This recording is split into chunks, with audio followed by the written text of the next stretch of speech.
Hello అండి, నమస్తే. నేను Srilakshmi. Welcome back to Srilu smart and simple. ఈరోజు మన వీడియోలో కరివేపాకు ఎక్కువ రోజులు తాజాగా ఎలా ఉంచుకోవాలో చూద్దాం. ఇది చాలా సింపుల్ టిప్ అండి. మీలో కొంతమందికి తెలిసే ఉంటుంది. తెలియని వారి కోసమని నేను ఈ టిప్ షేర్ చేస్తున్నానండి. ఇది చాలా బాగా ఉపయోగపడే టిప్ అన్నమాట. కరివేపాకుని ఈ విధంగా కాడల నుండి సపరేట్ చేసుకోవాలి. నేనైతే ఇక్కడ కడగట్లేదండి, అలాగే స్టోర్ చేస్తున్నాను. కడిగితే కనుక పూర్తిగా ఆరబెట్టుకోవాలి. తడి అస్సలు లేకుండా పూర్తిగా ఆరబెట్టాలి.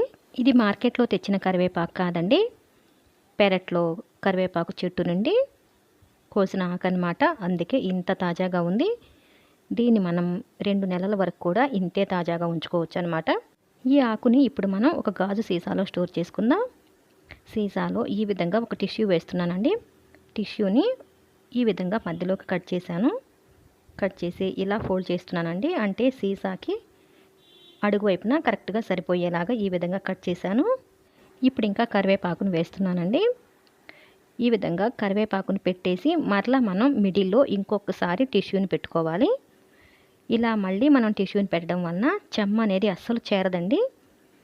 ఏదైనా మనకి చెమ్మున్నా సరే టిష్యూలు అనేవి పీల్ చేసుకుంటాయి.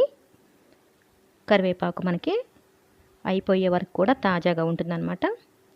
అలా మధ్యలో కూడా 2 టిష్యూలు పెట్టి చివరిలో కూడా ఈ విధంగా ఒక టిష్యూ పెట్టి క్లోజ్ చేసేసి ఫ్రిడ్జ్లో పెడితే మనం చివరి వరకు కూడా, అంటే ఆకులు అయిపోయే వరకు కూడా ఒక్క ఆకు కూడా వేస్ట్ అవ్వకుండా వాడుకోవచ్చు అనమాట.